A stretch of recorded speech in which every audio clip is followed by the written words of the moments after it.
Како што најави премиерот Никола Груевски дека земјоделците ќе бидат 100% обештетени, тоа и се случи.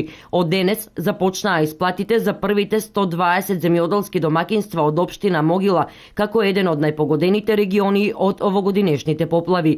Во наредните 3 недели во целост ќе бидат исплатени сите преостанати земјоделци и домакинства од регионите каде поплавите направија најголеми штети. Овој регион, особено делот на Чешиново, Облешево и Кочани, но и некои други делови, беше еден од најпогодените региони, заедно со Пелагонискиот.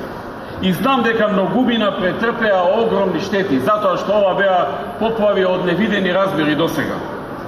Минатата недела, кога се уште не беа завршени проценките, најавив дека обештетувањето ќе биде високо.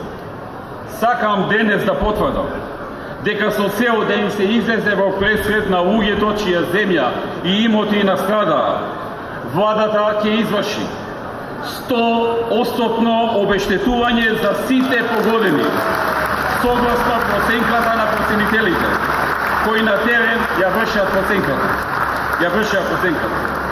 Значи, колку што проценителите ќе проценат и утврда дека имало штета, толку ќе им биде исплатено обештетување на луѓето кои што ја претрпеа штетата. 12 милиони евра е проектираната сума од буџетот на државата за обештетување на погодените земјоделски домакинства. Истовремено, владата со поддршка од Европската Унија обезбеди средства во висина од 10 милиони евра за обнова на оштетената инфраструктура од поплавите, односно за патиштата, водоводните системи и малите брани. Оваа мерка премиерот Никола Груевски ја вети на средбата со граѓаните во Штип, која во спортската сала Јордан Мијалков се случи кон крајот на март годинава.